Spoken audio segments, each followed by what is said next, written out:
Recently on the Gym Crafter channel, I posted 2 reviews. I posted a review of the Rep Fitness AB3000 after owning it for about 18 months. I also posted a first impressions video of the Rep Fitness AB5200. Both of them got high marks. Both of them are excellent benches. But if you're out there looking for an adjustable bench and you've narrowed it down to these 2 from Rep Fitness, which are 2 solid finalists, how do you pick between them? Which one's better for you? So that's what we're going to talk about today. We're going to compare these 2 benches head to head. That Rep Fitness AB3000 versus the AB5200.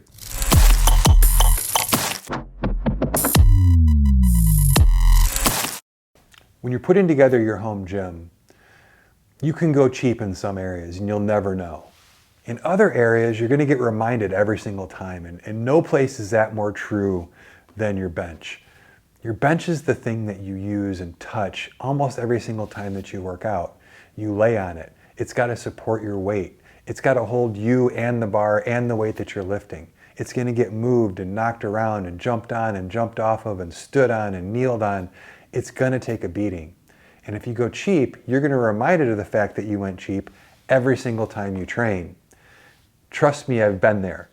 I've had everything from the Amazon Basics bench to an inexpensive Body Solid fold flat to go under a bed bench.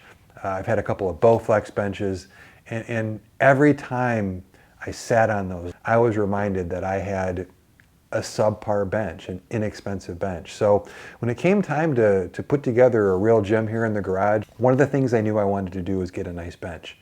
That said, I knew that I didn't need to spend a fortune either. There's some really expensive benches out there in the $800 to $1,000 plus price point category, and if you're a competitive lifter, I can understand that. If you're opening a commercial gym, I can understand that. But for most of us who just want a nice home gym that we're going to enjoy using, somewhere between $200 and $500 is what we're going to end up spending on our bench.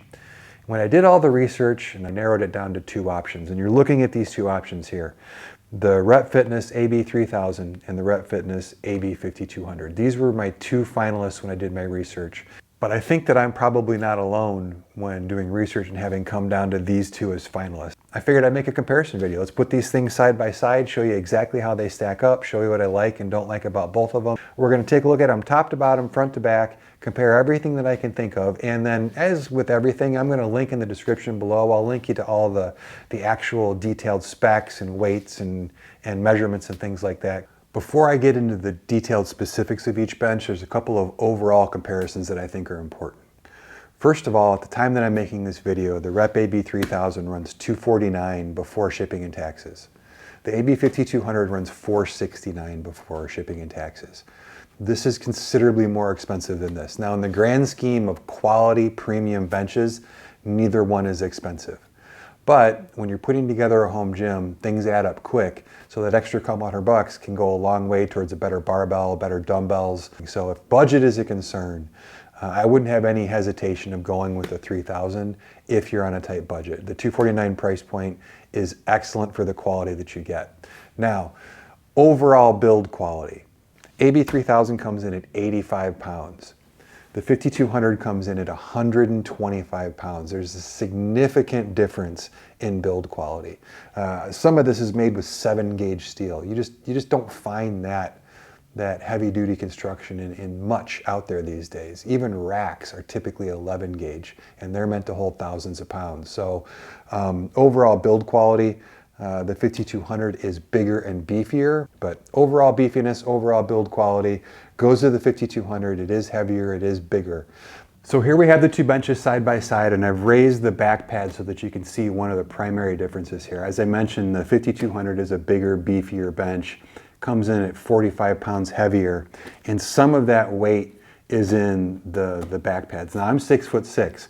I fit on both of these without using the seat. So I can lay down and bench on this and on this. But I will tell you that the 5200 has a significantly longer back pad. So if you're a tall person and you don't like having to kind of squish yourself in or be real particular about how you lay down on the bench, or you don't like having to worry about going over the gap, this is going to be a better pad for you. It is longer. It's also going to be fully rectangular.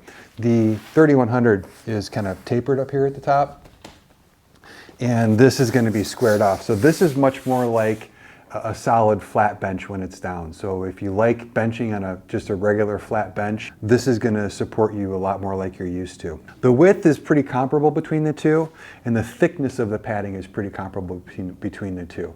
The difference in the pads, besides the size and the shape, is going to be in the grippiness. The 5200 has a nice grippy finish to it, whereas the 3100 is a little bit slicker, and you can even see here on the video the matte finish of this versus this. Now the drawback is that this has these little kind of dimples in it, which makes it grippier, which also makes it harder to clean. So I typically wipe down my bench after every use, and I would tell you that this, when I have my head up here, this is a little bit harder to get clean after each session than this. This, because it's a little bit slick, wipes right up. The only other thing I'll point out about the back pads is they both have this trim, and I pointed this out in the review. They both have this trim piece, which is going to come off on you. You can glue it back on real easily with some crazy glue, but it's just a cosmetic thing that they both have that I'm not a huge fan of. I don't think either one wins there, but a little bit bigger, a little bit grippier, but both plenty big and plenty sturdy to support you no matter what your size. Now the seat pads are definitely different. The seat pad on the 5200 is kind of this kind of keystone shape. It's a little bit narrower as opposed to the 3000, which is kind of wide at the bottom. It turns out that I actually like the narrower seat a little bit better. As far as how they adjust, another nice difference is they both will adjust up and down, which for sure, if you're looking at benches out there and you're looking at an incline bench, make sure that whatever you get, whether it's one of these or something else, that the seat adjusts up to an incline. Otherwise, when you're sitting on these things on an incline, if you can't raise the seat, you're going to feel like you're going to slide right off. I've had a couple of benches like that. The Body Solid that I mentioned, the seat stayed flat, and every time I was at an incline, it felt like I was going to slide right off the bench. So you want to make sure that you can adjust it up either way. The problem is that while they both adjust, this one has this pin style adjustment, which is a little bit more of a pain. Now, it still adjusts, so really no difference there. But as far as ease of use goes and how quickly you can move from position to position, the 5200 is going to come out ahead in how it adjusts. But again, they both adjust, so not really too much of a difference there. Coming on down to the foot area here, there's some big differences you can see between these two benches. Now, the most important thing they have in common is that they're both a single post design. And I would tell you that if you're looking at benches, again, whether you buy one of these or not, you always want a single post at the foot of your bench. That allows you to get your feet close together and get some leg drive in the bench press. Whereas if you have 2 feet at the bottom, then your feet are stuck out here, and it's kind of uncomfortable, and it'll actually reduce the amount you can bench press if you're doing it right. So, when you look on Amazon, you look at a lot of less expensive benches. That's one thing that I see a lot of those inexpensive benches have, is they've got the 2 feet. Both of these have the single post design, and that's exactly what you want. Now, what they do at the bottom here is a little bit different from bench to bench. Now here you can see the difference in the size of the seat. This one's not real wide, and what that allows you to do is it allows you to get your legs in a little bit better when you're pressing, so that you can get your leg drive on. And then because the seat's narrower, my legs can come in a little bit better. Now with the 3000, what you'll find is that while I can get my feet under here a little bit, I do end up running into this some. Now, the reason that that's there is if you're going to do decline work, that's going to give you a place to hook your feet. And that's also why the seat pad is wider.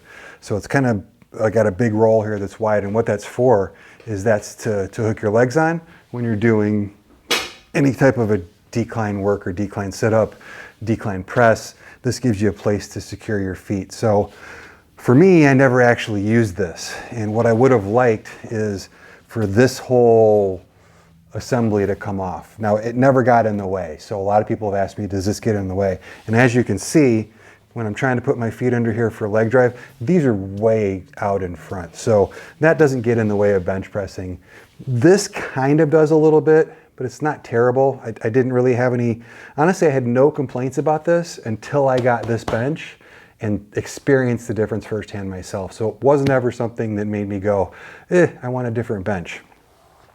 But that's the differences down here. You've got this with your handle here that kind of sticks out. This is a little bit more discreet handle, which is nice. But they both have a handle to move along. They both have wheels on the other side, so that's pretty comparable.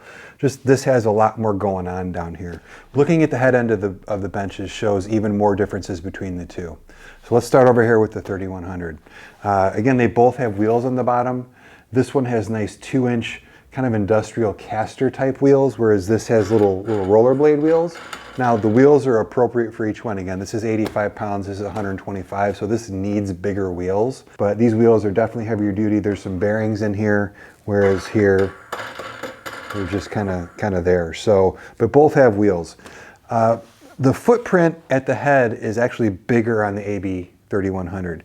The feet have these round kind of plates on the bottom of them. And one of the things I mentioned in the review is you've got these little plugs in the end, which I'm not a fan of.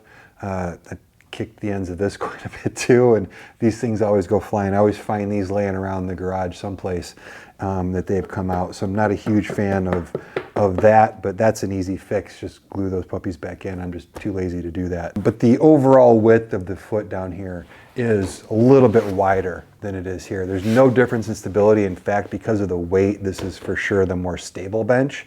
The foot itself here is wider and taller, and the end caps are actually much more secure. These aren't coming off, so that's kind of nice. Underneath the foot, on the 5200, all 3 points of contact have rubber underneath. So if you're in a garage that has a cement floor, if you're in a basement that has a hardwood or a tile floor, this really is the only choice. The feet on the 3100 or the 3000 are just bare metal. So even on a rubber floor, it slides pretty easily. This, because of its weight and the rubber, isn't moving. So if you're concerned about the bench moving around because you don't have rubber flooring, then the 3000 isn't the right choice for you. You definitely want to opt for the nicer bench in the 5200. But if you've got rubber flooring, once you're on it, it's not moving around. So I wouldn't worry about it too much, but it is a point that actually one of my blog readers brought up that they didn't like about this bench is that it moved around on them a little bit. They had just the bare cement floor in their garage. So that's something worth pointing out. Once we look at the back here, we can see the adjustments. Now this one, they both have the ladder style adjustment on the back, which I love. The difference is that this is metal on metal. So you're gonna hear this versus this has a nice, I think it's UHMW, but a nice plastic to it. It's a little bit more dead.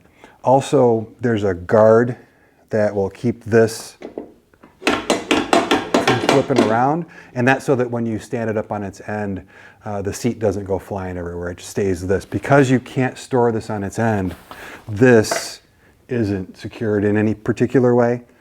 Not a big deal, it's just a difference in how that they're made. But that does bring up the point that you can stand this on its end. You can take this and just pick it up.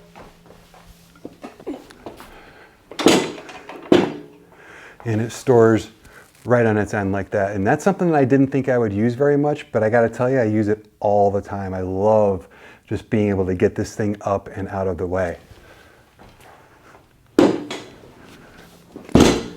The other thing I like about this is I use it as a handle.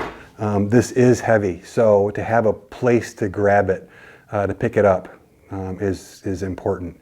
I'll put plates under the end occasionally to reduce the slight incline because sometimes this is too much. So I just want a little tiny bit of incline. So I'll put a plate underneath it, and this handle comes in handy when I want to put it on the plate. You know, while I'm down here at the head end of the benches, I'm reminded of something that I didn't talk about in either review, and that's how hard these are to put together, which they're not. I think it took me actually longer to put together the AB 3000 than it did the 5200. The 5200 was more pre-assembled than this one was. I'd say a half hour tops. Both of them came packed really, really well. Both of them came freight. So they're going to get to you in good shape, and you'll be training in about a half an hour once you get them. So super easy to put together, but really the only thing you need to do is you end up having to put the back pad on, and there's a couple other small things that you need to do, but nothing major. Most of them are assembled right out of the box. All right, so I think I've covered most of the differences that I can think of between the two. Hopefully that's a nice side-by-side comparison. I think that's it. Now, if I missed anything or you have questions, I've owned and used both of these benches for quite some time. I've used this one for about 18 months. I've had this one for a few months now. I'm happy to answer any questions you have. Just stick them in the comments below, and I'd be happy to address that for you. But that leaves us with the question of which one should you get. If you're looking for a new bench, I don't think you can go wrong with either one. So here's who I think the 3000 customer is. If you're on a budget, in that $200 difference between this and this, I think it actually a $220 difference, is meaningful to you, don't think twice. Just go with the AB3000. You'll love it. It'll last you forever. If you do decide to sell it and upgrade down the road like I'm doing now, you'll get most of your money back for this bench. It's going to last. It's going to be in perfect condition when you decide to sell it. So again, if budget's a concern, definitely go with the AB3000. If you do decline work, this really is the right choice for you. It's got everything you need to do that. Now, outside of those two things, I just got to be honest, this is a better bench. Is it $220 better? Yeah, it's all that and more. It really is. It's bigger and beefier. It's got a larger back pad. It's easier to adjust the seat. It stands up. There's so many differences that set this one apart, and this really is. It's one of my favorite purchases for my gym. It's one of the best things that I bought. I'm thrilled that I bought it. I couldn't be happier. If you're in the market for a bench, and again, that the budget of the decline doesn't make a difference, I'd go with the 5200 in a heartbeat. For under 500 bucks, there isn't a better bench out on the market. Period. There's just not. So hopefully this has helped you out. I like doing this kind of stuff for you guys. So if you like to give me a thumbs up. Let me know in the comments if you want me to do more comparisons or more product reviews or anything like that. And until next time, I'm Tim with Gymcrafter.